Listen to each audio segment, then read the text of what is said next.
Hello student, आप सबका स्वागत है आपका चैनल मार्गदर्शन बाय रविकांत सर पर। आपके लिए हम एक फिर से नया वीडियो लेके आए हैं। उसका नाम है वैदिक सभ्यता। इससे पहले कि आप लोग अपना वीडियो देखना स्टार्ट करें, हम आप लोगों से रिक्वेस्ट करते हैं कि आप प्लीज एक कॉपी और एक पेन ले लीजिए, क्योंकि कुछ बातें आपको यहाँ पे बोर्ड पे जो स्क्रीनशॉट लेने के लिए है वो ले सकते हैं, कुछ बातें यहाँ होंगी और कुछ बातें इसके बैकग्राउंड की भी होती हैं। तो कई बार प्रश्न जो होते हैं ना वो उस बैकग्राउंड से भी आता है। तो इस स्थिति में आपके लिए वो अच्छा रहेगा कि आप कॉपी कलम से उसको नोट भी करते जाएं। जहां जो कुछ लिखना होगा आप वीडियो को पॉज कर लें और उसको लिखें। इससे पहले के वीडियो को आप लोगों ने देखा होगा, वो कैसा रहा हमें बताइए और हम फिर और बेहतर करने का प्रयास करते हैं। हम यहाँ कोशिश करेंगे कि आपके लिए सारा वीडियो जो जीएस का है, जीके का है, हम दें, आपके लिए बेहतर से बेहतर जो सुविधा है वो उपलब्ध कराएं, जिससे किसी भी प्रकार से जो क्वेश्चन होता है एग्जामिनेशन का वो आपसे ना छूटे। तो चलिए आज का वीडियो हम स्टार्ट करते हैं। तो हमारा जो आज का टॉपिक है वो है प्राचीन भारत के इतिहास का आपका वैदिक सभ्यता। ठीक है, तो वैदिक सभ्यता नाम से ही जाहिर है इस पर किसी न किसी से प्रकार से वेदों का असर रहा होगा। वैदिक सभ्यता के जो हम समय सीमा की बात करते हैं तो ये 1500 ईसा पूर्व से लेकर के 600 ईसा पूर्व तक माना जाता है। आपको याद होगा कि हमने बताया था कि हड़प्पा कालीन जो सभ्यता है उसका पतन जो है वो 1750 ईस्वी में हो गया। आप पतन के कारणों को भी जानते हैं। उसमें से एक कारण ये भी था कि कुछ विद्वान मानते हैं कि आर्यों का जो आक्रमण हुआ भारत पर, उसके कारण हड़प्पा कालीन सभ्यता का पतन हो गया। तो अब उसके बाद जो बीच का ट्रांजिशन फेज रहा है 1750 ईसा पूर्व से लेकर के 1500 ईसा पूर्व तक, इस ट्रांजिशन फेज में आर्यों ने अपनी बेहतर स्थिति भारत में बनाने की कोशिश की। अब ये आर्य लोग जो भारत आए तो ये आपको पंजाब के आसपास का जो 5 नदी है, पंचनद है, जिसको आप सिंधु, सतलज, झेलम, ब्यास, रावी जैसी नदियां जो हैं, इन क्षेत्रों में उनका आगमन हुआ। अब यहाँ पे देखिए कि ये जो आर्यों का आगमन जो होता है, क्योंकि आर्यों का आगमन हड़प्पा कालीन सभ्यता के दौरान ही हुआ था, जो आक्रमण हुआ था वहां पे, तो कई बार ये विवादास्पद मुद्दा रहा है, विवाद के विषय भी बने हुए हैं कि आर्यों का वास्तविक जो स्थान है वो किसी ने नहीं बताया है। अलग अलग विद्वानों ने अपना अलग अलग मत प्रकट किया है कि आर्यों का आगमन कहाँ से हुआ है। तो अब ये जो प्रमाण है इसका वो ये है कि एक महत्वपूर्ण इतिहासकार माने जाते हैं मैक्स मूलर, और उनके ही साथ एक रीड नामक जो इतिहासकार थे, उनका भी मानना था कि आर्य लोग मध्य एशिया से आए हुए थे। कहां से आए हुए थे? मध्य एशिया से। अब ये मध्य एशिया आप किसको मानते हैं?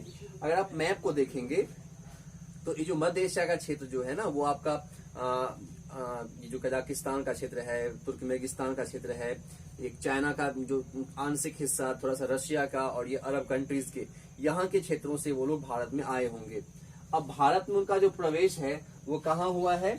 अब भारत के मैप को आप देखेंगे तो प्रवेश जो है उसका वो आपको सबसे जो वेस्टर्न एरिया है, जैसे मान लीजिए भारत का ये मैप है तो ये नॉर्थ, ये साउथ, ये ईस्ट और ये वेस्ट। तो भारत के वेस्टर्न क्षेत्र में यहाँ पे मतलब पंजाब के आसपास के क्षेत्र, पंजाब, हरियाणा, जम्मू कश्मीर के आसपास के क्षेत्र में उनका आगमन हुआ था। तो ये वेस्टर्न एशिया से आए हुए लोग थे और यहाँ पे वो लोग आके रहे थे। तो मध्य एशिया से एक प्रमाण है। दूसरा प्रमाण जो है, जो विद्वानों ने दिया है, वो है दयानंद सरस्वती जी का, जो भारत के समाज सुधारक भी रहे हैं, स्वामी दयानंद सरस्वती। उनका मानना था कि आर्य लोग तिब्बत से आए हुए हैं। तिब्बत, चीन और भारत के बीच में तिब्बत एक स्थान है, आपको हिली क्षेत्र है, हिमालय की गोद में बसा हुआ है, तो तिब्बत से आए हुए लोग होंगे। इसी में एक अगला विद्वान है वो पेंका हट है। पेंका और हट नामक जो विद्वान है, इतिहासकार है, उनका मानना है कि आर्य लोग जर्मनी से आए हुए हैं। तो इस प्रकार से अलग अलग विद्वानों का मत अलग अलग है आर्यों के आगमन के संबंध में। लेकिन एक जनरल जो मत क्रिएट होता है, एक जनरल जो विचार क्रिएट होता है वो ये रहा है कि ऑन मतलब ग्रॉसली कह सकते हैं कि ये मध्य एशिया से आए हुए ही होंगे, ऐसा हम लोग अब तक मानते आए हैं। लेकिन इसके बावजूद विवाद बना हुआ है। इसके अलावा और बहुत सारे विद्वानों ने अपने अपने मत प्रकट किए हैं, जो आपको इसमें दिखता है। अब आइए, वैदिक सभ्यता जो है ये इसमें क्या होता है कि इसके दौरान जो मुख्य कार्य हुए हैं वो था वेदों का संकलन। क्या हुआ है? वेदों का संकलन यहाँ पे हुआ था। अब वेदों का संकलन के आधार पे हम लोग वैदिक सभ्यता को दो भागों में बांट देते हैं। वेदों के संकलन के आधार पर वैदिक सभ्यता को दो भागों में बांटते हैं। उसका नाम क्या है? एक का नाम है पूर्व वैदिक सभ्यता या पूर्व वैदिक काल भी आप उसको कह सकते हैं, जिसका जो समय सीमा है, जो काल निर्धारण है वो ये है, ये 1500 ईसा पूर्व से लेकर के 1000 ईसा पूर्व तक ये रहा है। ठीक है, पूर्व वैदिक काल। अब इसी काल में ऋग्वेद की रचना हुई। ऋग्वेद सभी वेदों में सबसे पहले और सबसे पुराना वेद है, तो ऋग्वेद की रचना इसी काल में हुई है। जबकि अगर इसका हम दूसरा हिस्सा देखते हैं तो वो कहलाता है उत्तर वैदिक काल। उत्तर वैदिक काल या उत्तर वैदिक सभ्यता। तो यहाँ क्या हुआ है? यहाँ पे ऋग्वेद के वेदों के अन्य जो प्रकार हैं वो यजुर्वेद, सामवेद और अथर्ववेद, इसकी रचना यहाँ पे हुई है।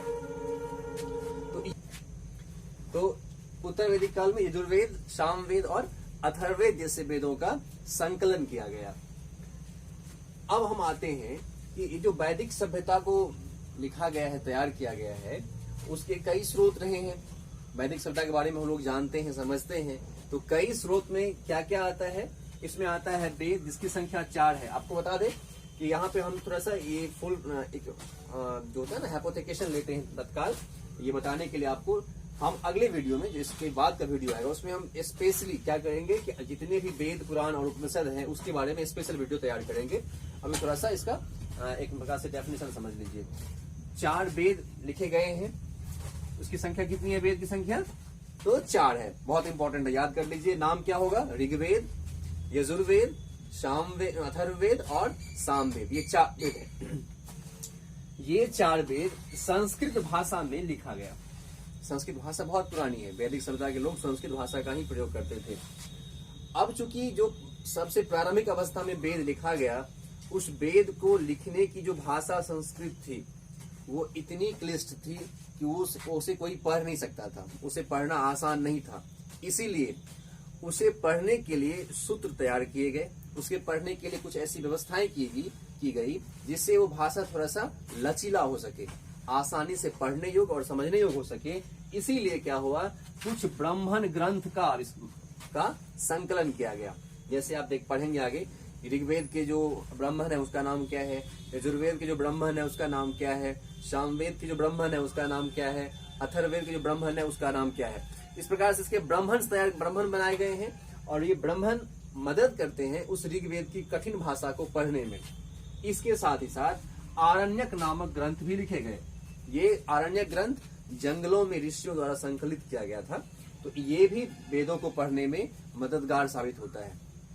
चूंकि वेद जो लिखे गए वो प्रारंभिक अवस्था से श्रुति के आधार पर लिखा गया था, मतलब सुनी सुनाई बातों से एक जनरेशन से अगले जनरेशन में ये बातें ट्रांसफर हुई, और जब लिपि का आविष्कार हो गया तो उसके बाद उसको लिखा गया, जो संस्कृत भाषा था। अगला जो स्रोत, महत्वपूर्ण स्रोत है, वो है पुराण। ये जो पुराण है उसकी संख्या 18 है। पुराण की संख्या कितनी है? 18 है। ये भी स्रोत का काम करता है। उपनिषद की संख्या 108 है।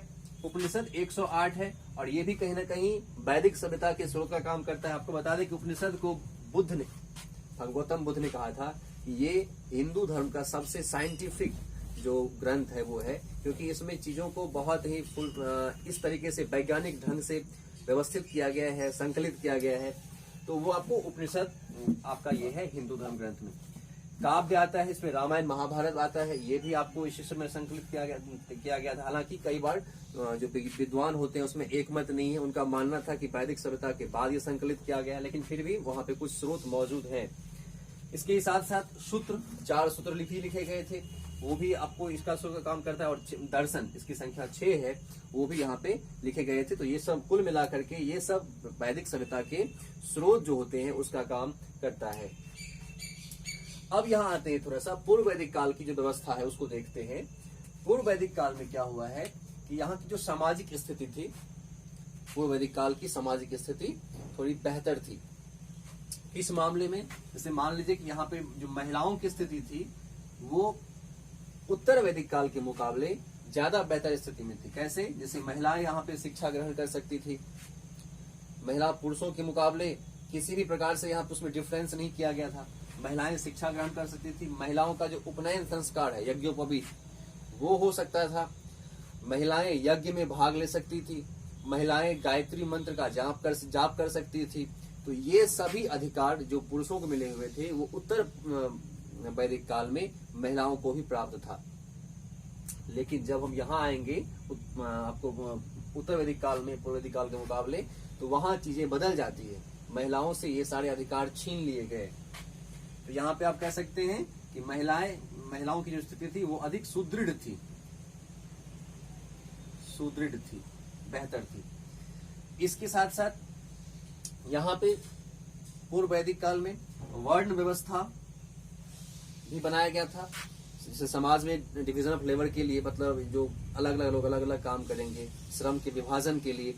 तो जन्म के आधार पर वर्ण व्यवस्था तैयार की गई थी।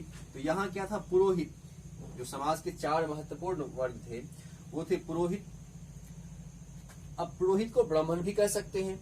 तो कहा जाता है कि पुरोहित जो है वो ब्रह्मा के मुख से निकला हुआ है, मतलब समाज के सर्वोच्च या सबसे कुलीन वर्ग जो है वो पुरोहित कहलाते थे। इनका काम था शिक्षा देना और पूजा पाठ करवाना।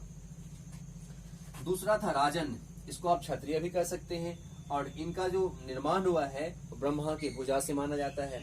राजा का काम क्या है कि अपने साम्राज्य को सुरक्षित रखना, युद्ध लड़ना, और इसके अलावा जो उसकी प्रजा है उसकी हर प्रकार से रक्षा करना। तो ये ब्रह्मा की भुजा से निकला हुआ है। अगला है वैश्य, जिसको व्यापारी वर्ग भी कह सकते हैं। ये ब्रह्मा के जंघा से उत्पन्न वर्ग है।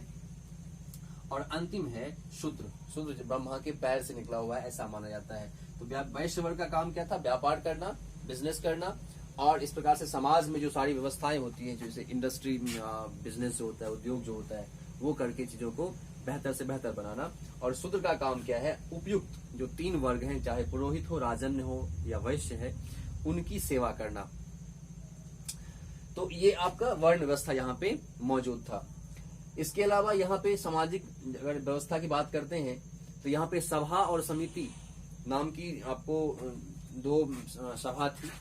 अब सभा समिति का महत्व इतना था कि कई बार राजा इसकी सहमति लेने के लिए कह सकते हैं ना कि लाइन में खड़े होते थे। उनको लगता था कि सभा और समिति किसी प्रकार से हमारे द्वारा किए गए कार्यों की सराहना करे, मतलब राजा से भी अधिक महत्वपूर्ण सभा और समिति के जो लोग होते थे, मेंबर होते थे, वो होते थे। आपको बता दें कि महिलाएं सभा और समिति में भाग लेती थी। महिलाओं की स्थिति को आप यहाँ पे देख सकते हैं, समझ सकते हैं। अगर वर्तमान समय की बात करें तो पंचायती राज व्यवस्था जो है, आप उसमें देख रहे हैं कि आजकल जो महिलाओं का जो योगदान है वो कितनी तेजी से बढ़ रहा है। इसको थोड़ा प्रेजेंट से जोड़ने से अच्छा रहता है चीजों को समझने में। तो धीरे धीरे क्या हो रहा है कि महिलाओं की स्थिति यहाँ पे ठीक थी, बेहतर थी, कोई समस्या नहीं थी। लेकिन उत्तर वैदिक काल में आकर के ये समस्या बहुत अधिक प्रबल हो गई, तीव्र हो गई, क्योंकि महिलाओं के साथ जो भेदभाव तेजी से होने लगे, उनके जीवन में कई नकारात्मकताएं आने लगी, जिससे बहुत नुकसान हुआ है। अब जिससे अगर इसका कंपेरिजन करते हैं उत्तर वैदिक काल से, तो यहाँ महिलाओं की स्थिति नकारात्मक हो गई। कैसे? क्योंकि ये यज्ञोपवीत नहीं कर सकती थी, ये यज्ञ में भाग नहीं ले सकती थी, ये पुरुष को जो अधिकार मिले हुए थे उससे थोड़ी सी फिसड्डी थी, शिक्षा ग्रहण नहीं कर सकती थी। तो ये चीजें यहाँ पे हो गई थी। समाज में क्या होता है कि पुरोहित वर्ग के कारण समाज में आडंबर पूर्ण जो व्यवहार है वो तेजी से बढ़ने लगे। इससे क्या होता है कि एक वर्ग जो है, समाज के जो एक वर्ग है, उसमें कहीं न कहीं एक जो होता है निराशा की भावना, वो तेजी से बढ़ने लगी, जो वर्ण व्यवस्था को और कठोर किया। जैसे यहाँ पे पुरोहित वर्ग हैं, इनका महत्व कुछ अधिक हो गया, राजन्य वर्ग का महत्व अधिक हो गया, और जो निम्न वर्ग है, चाहे वैश्य हो, शूद्र हो, इसका महत्व जो होता है समाज में वो बहुत कम हो गया है, उसको सबसे निम्न दर्जे का माना जाने लगा। तो ये वर्ण व्यवस्था कठोर हो गया, इससे समाज में जो बिखराव होता है वो धीरे धीरे शुरू हो जाता है। ठीक है, यहाँ भी सभा समिति का काफी महत्व रहा है। तो ये सामाजिक जीवन का जो परिवेश है वो आपको यहाँ पे दिखता है। साथ ही साथ यहाँ पे नियोग प्रथा, एक नियोग प्रथा भी समाज में प्रचलित थी। नियोग प्रथा ये क्या था कि आपको अगर कोई महिला विधवा महिला है या उनके पति का निधन हो गया है, तो वो अपने देवर से शादी कर सकती थी और आगे जीवन को बढ़ा सकती थी। लेकिन धीरे धीरे क्या होता है कि यहाँ ये चीज जो होता है उत्तर वैदिक काल में, वहाँ वो भी खत्म कर दिया गया। मतलब महिलाओं की स्थिति को किसी प्रकार से बेहतर नहीं रहने दिया गया। ये चीजें यहाँ पे दर्शाता है, दिखाया जाता है। तो ये सामाजिक जीवन था। अब बात करते हैं आर्थिक जीवन की।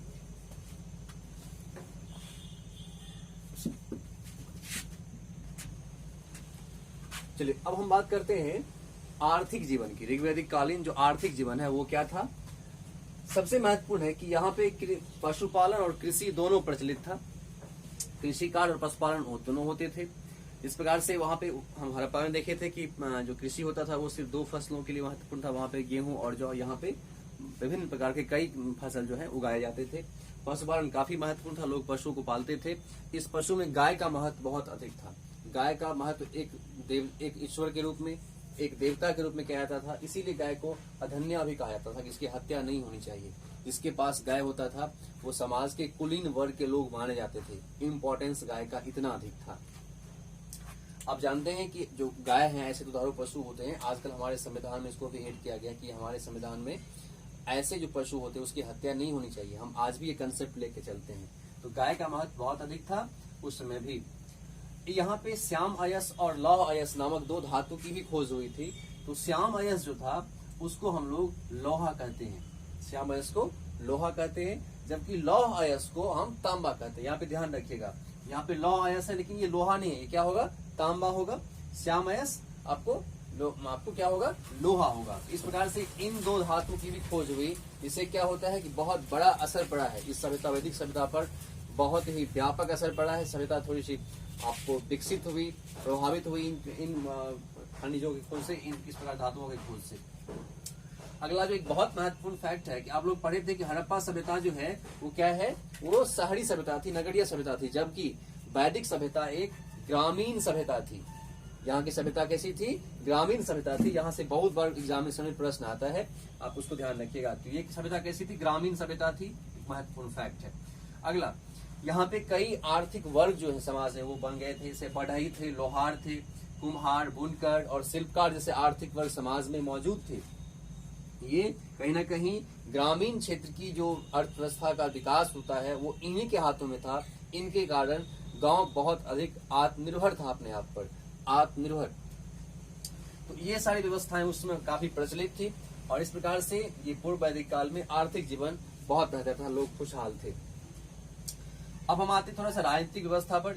उस समय की राजनीतिक व्यवस्था कैसी थी। यहाँ जो व्यवस्था थी राजनीति की वो ये थी कि जो जिसको हम 4 भागों में बांट के देखते हैं, शासन चलाने वाले लोगों को हम लोग 4 भागों में बांट देते हैं। तो पहला भाग जो सर्वोच्च भाग हिस्सा है वो आपका जन था। जन मतलब आपको क्षेत्र जिसको राज कह सकते हैं, वो राज जन कहलाता था। उसके जो प्रमुख थे वो राजा होते थे। राज को चलाने का काम, राज प्रशासन करने का काम राजा का होता था। इसके बाद विष था उसके नीचे, मतलब कई विष मिल करके एक राज्य बनाते थे। जैसे आज की बात करें हम तो कई जिला मिल करके एक राज्य बनता है। तो उस समय विष था, कई विष मिलकर के एक राज्य बनता था। और विष के जो प्रधान होते थे वो विषपति कहलाते थे, विषपति कहलाते थे। इसके बाद जो अगला था कैटेगरी आपको, वो था ग्राम का। तो कई ग्राम मिलके विष बनाते थे। तो ग्राम के जो प्रमुख होते थे वो ग्रामिक कहलाते थे। इनका भी बहुत महत्वपूर्ण रोल है। जैसे आजकल उसको पंचायत भी बोलते हैं हम लोग। और उसके बाद था कुल। कुल एक परिवार कह सकते हैं इसको। कुल के जो अध्यक्ष होते थे, कुल के जो मुखिया होते थे वो आपको कुलप कहलाते थे। तो ये 4 महत्वपूर्ण जो सेक्शन है समाज के, वो शासन चलाने का काम करता था। तो ये राजनीतिक व्यवस्था का हिस्सा है। अगला है सभा, समिति, विदथ और गण। ये एक प्रकार से इन चीजों को जो उपर्युक्त जो सेक्शंस बने हुए हैं राज्य के, उनको आपको सलाह देने का काम करता था। सभा समिति इसमें काफी महत्वपूर्ण इसका रोल प्ले करता था। इसे सभा का जो उपयोग हुआ है वो ऋग्वेद में 8 बार हुआ है। समिति का उपयोग ऋग्वेद में 9 बार हुआ है। ये दोनों सभा और समिति काफी महत्वपूर्ण व्यवस्था थी राजनीतिक व्यवस्था के तहत। विदथ और गण का भी महत्व था, लेकिन इसका महत्व इतना नहीं था जितना सभा और समिति का था। हालांकि विदथ का उपयोग ऋग्वेद में 122 बार किया गया है, तो इससे इसके महत्व का पता चलता है। तो ये था इसके राजनीतिक जीवन का हिस्सा। जब हम धार्मिक जीवन की बात करते हैं तो इसमें हम देखते हैं कि यहाँ पे 33 देवता प्रमुख थे। 33 देवता यहाँ पे माने जाते थे, वहां के लोग पूजा करते थे। एक यूपीएससी में प्रश्न में आया हुआ था, यूपीएससी एग्जामिनेशन में, कि वैदिक काल में लोग पूजा किसकी करते थे। तो वहां पे प्रकृति और देवता, जैसे देखो अग्नि प्रकृति हो गया, वरुण ये एक ये भी एक प्रकृति का हिस्सा है, मतलब हम जो देखते हैं हवा, और इंद्र जो ईश्वर है आप जानते भी हैं, तो ये कहीं ना कहीं देवता है। बाकी सब जो है कुछ देवता और कुछ जो प्रकृति है, दोनों की पूजा वहां के लोग करते थे उस समय। धार्मिक जीवन का ये सब हिस्सा है। अब यहाँ पे बात यह है कि पूर्व वैदिक काल में धार्मिक जीवन बहुत ही उसमें सिंप्लिसिटी थी, उसमें सरलता थी। लेकिन जो ही धार्मिक जीवन अपग्रेड होता है आपको उत्तर वैदिक काल में, वहां पे सरलता समाप्त हो जाती थी, उसमें बहुत कठोरता आने लगी और धार्मिक जीवन की वजह से समाज धीरे धीरे बिखरने लगा। जो वैदिक सभ्यता का जो अंत होता है वो कहीं ना कहीं धार्मिक जीवन के और अधिक कठोर होने की वजह से भी होता है। तो यहाँ पे धार्मिक जीवन अपने आप में सिंप्लिसिटी या सरलता लिए हुए था। अब आता है कि इस काल में वैदिक सभ्यता में कुछ ऐसे शब्द हैं जिसका उपयोग ऋग्वेद में बार बार किया गया है, और कितनी बार किया गया है एग्जामिनेशन में इससे भी प्रश्न आता है। ऐसे कई मौके आए हैं जब एग्जामिनेशन में इन प्रश्न को देखा गया है कि कहां से कितनी बार उनका प्रयोग किया गया है। जैसे आपको इंद्र का प्रयोग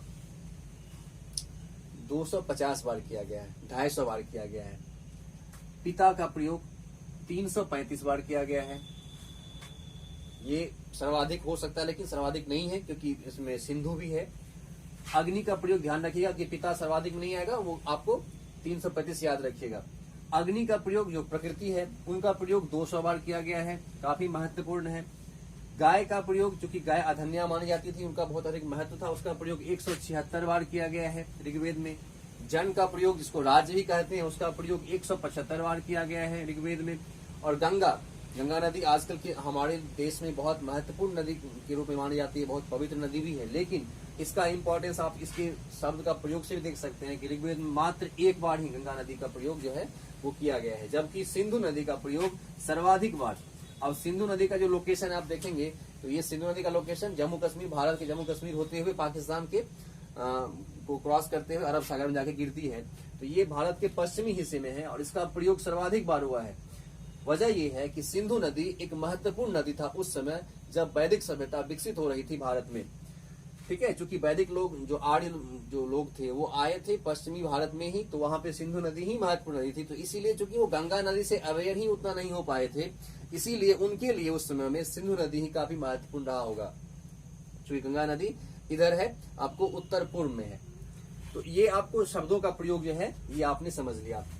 अब यहाँ पे आते हैं, कुछ ऐसी नदियां हैं जिसके प्राचीन और जिसके जो वास्तविक वर्तमान के नाम है, हम उसको भी देख लेते हैं। जिसमें आपको सबसे जो प्राचीन नदी है आपका सरस्वती माना जाता है। अब सरस्वती को नदीतम कहा जाता है। यहाँ नदीतम कहने का मतलब ये होता है कि सभी नदियों में सबसे उत्तम, सबसे पवित्र नदी सरस्वती हुआ करती थी। अब आजकल सरस्वती का प्रमाण तो समाप्त हो गया, हालांकि जो रिसर्च में जो खोज हुए हैं उससे पता चला है कि हरियाणा के एक क्षेत्र में सरस्वती नदी के कुछ प्रमाण प्राप्त हुए हैं। देखिए रिसर्च चल रहा है, आगे जो भी जानकारी होगी आपको हम बताएंगे। तो सरस्वती नदी को नदीतम कहा जाता है। और आप सब जानते हैं कि गंगा, यमुना और सरस्वती नदी का संगम कहाँ है? प्रयागराज में है। तो अब सरस्वती नदी वहां पे नहीं है, सिर्फ गंगा यमुना ही मिलती है। और ये सरस्वती नदी का जो नाम है, नया आपका जो नाम है वो आपका धग्गड़ भी है। धग्गड़ नाम इसका माना जाता है। अगला है नाम वितस्ता, इसको हम झेलम कहते हैं। ये सिंधु नदी की सहायक नदी है। अश्किनी, ये आपको चिनाब है, ये भी सिंधु नदी की सहायक नदी है। ये सब के सब भारत होते हुए पाकिस्तान जाती है। उसके बाद है परुष्णी, इसका जो वर्तमान नाम है वो है रावी। शतुद्री, इसका वर्तमान नाम है सतलज। विपाशा, इसका वर्तमान नाम है ब्यास। तो आप ये यहाँ जो चीजें हैं ये ना सिर्फ आपके लिए इम्पोर्टेंट है हिस्ट्री के लिए, बल्कि ये आपको ज्योग्राफी में भी काम देगा। ध्यान रखिएगा, ये प्राचीन नाम और ये जो नया नाम है ये आपको ये सब देख लीजिए। 5 नदी जो है सिंधु नदी की सहायक नदी है। आगे ज्योग्राफी में आपको ये काम देगा, इसको याद भी रखिएगा, इम्पोर्टेंट है। प्राचीन नाम और वर्तमान नाम जो नया में नाम दिया गया। तो ये झेलम, चिनाब, रावी, सतलज और ब्यास सिंधु नदी की सहायक नदी है। इसके बाद विपाशा, ये सदानीरा गंडक नदी है वर्तमान में, और गंडक को हम सदानीरा बोलते हैं। और ये कहाँ है? बिहार में ये गंडक नदी बहती है। तो ये जो हम अभी तक नाम लिए हैं ये सभी नदियां भारत में अवस्थित थी, जबकि आगे कुछ और नाम है, 3 नाम जो है, जैसे गोमती, प्राचीन नाम गोमती, उसको हम लोग गोमल बोलते हैं वर्तमान समय में, ये अफगानिस्तान में अवस्थित है। सुवस्तु, जिसको हम स्वात बोलते हैं, ये भी अफगानिस्तान में अवस्थित है। और कुभा, जिसको हम काबुल नदी के नाम से जानते हैं, वो भी अफगानिस्तान में अवस्थित है वर्तमान समय में।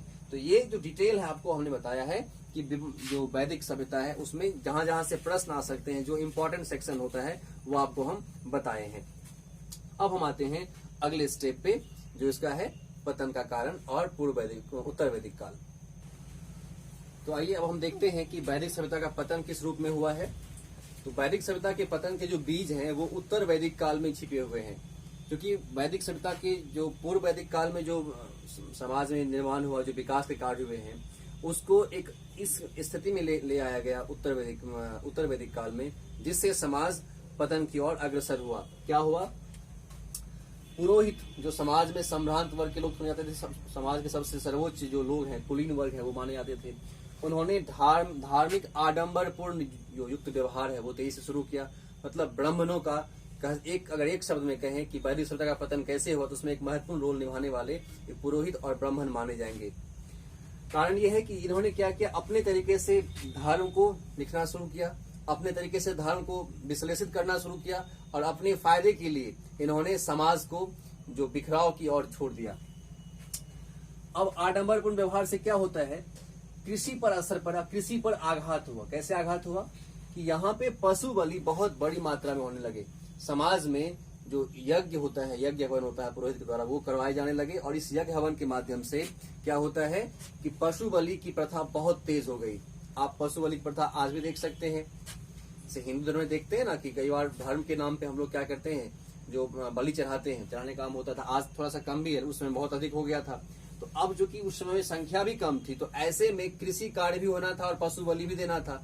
तो इसमें से कोई एक ही हो सकता था, या तो आप कृषि कार्य करेंगे या पशु बलि देंगे। अगर आप बैल की हत्या कर देंगे, अगर आपके समाज में जो आपके लिए पशु मौजूद है उसकी हत्या कर देंगे, तो फिर कृषि कार्य कहाँ से संपन्न हो पाएगा। तो इस स्थिति में कृषि कार्य लगभग समाप्त होने का कारण भी पहुंच गया। तो ऐसे इसका कारण क्या था, पशु बलि था। और आपको बता दें कि ये पशु बलि ही, जो कि कृषि कार्य रुक रहा था, उसमें उस पर आघात हो रहा था पशु बलि की वजह से, इसीलिए ये वैदिक सभ्यता के बाद धार्मिक क्रांति का दौर जो होता है वो शुरू हुआ है, जो आगे आप पढ़ेंगे बौद्ध धर्म और जैन धर्म के रूप में ये शुरू हुआ। उसके बाद क्या होता है कि महिलाओं की स्थिति दयनीय हो गई। मतलब महिलाओं की स्थिति कैसी होनी चाहिए, महिलाओं के विकास के क्या क्या कदम उठाए जाने चाहिए, ये कोई एक वर्ग डिसाइड कर लेता था। और ऐसे में महिलाओं का जो विकास है वो रुक गया, वो वहीं रह गई, वो आगे नहीं बढ़ सकी। और इससे क्या होता है कि समाज का जो बिखराव होता है, समाज का जो पतन होता है वो शुरू हो गया। जैसे आजकल हम जानते हैं कि कई ऐसे विद्वान हैं, जैसे स्वामी विवेकानंद और दयानंद सरस्वती, भीमराव अम्बेडकर जैसे जो विद्वान रहे हैं भारत की, उनका मानना था कि कोई भी देश या कोई भी समाज विकास कितना किया है ये इस मानक पर आधारित होता है कि वहां पे महिलाएं कैसी हैं, मतलब महिलाओं के साथ विकास कितना अच्छा हुआ है, वहीं उस देश उस समाज का विकास का प्रमाण होता है। तो ऐसे में महिलाओं की दयनीय स्थिति कहीं ना कहीं इस वैदिक सभ्यता के पतन का कारण बन गया। शिक्षा से उनको दूर किया गया। इससे क्या होता है कि एक जनरेशन गैप क्रिएट हो गया समाज में। और उसके बाद यज्ञ हवन बहुत तेजी से होने लगे। राजसूय यज्ञ, वाजपेयी यज्ञ और अश्वमेध यज्ञ, ये सारे यज्ञ जो होते थे वो क्या होते थे कि अपने साम्राज्य विस्तार करने के लिए कुछ घोड़े छोड़े जाते थे, रथ दौड़ होती थी और अन्य राजाओं के साथ लड़ाइयां होती थी। क्योंकि उत्तर वैदिक काल में साम्राज्य विस्तार के लिए कई लड़ाइयां होने लगे, तो ऐसे में पशु हत्या और सैनिकों की हत्या तेजी से होने लगी। इससे क्या होता है कि समाज जो है धीरे धीरे पतन की ओर अग्रसर हुआ, और एक प्रकार से समाज ही नहीं पूरी की पूरी वैदिक सभ्यता ही पतन की ओर अग्रसर हो जाती है। तो हम आज ये पतन की चर्चा किए हैं।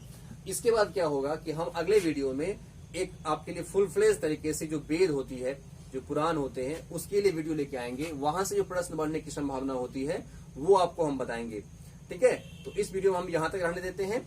अब हम मिलते हैं अगले वीडियो में। हमें कमेंट जरूर कीजिएगा और हमें बताइएगा कि आपको वीडियो कितना अच्छा लगा। अगर कोई सुधार की गुंजाइश आपको नजर आती है तो हमें प्लीज बताइए, हमें अच्छा लगता है। और अगर ये ठीक है तो आप प्लीज इसको शेयर सब्सक्राइब कीजिए अपने दोस्तों के साथ। तो आज के लिए हम इतना ही रहने देते हैं। ठीक है।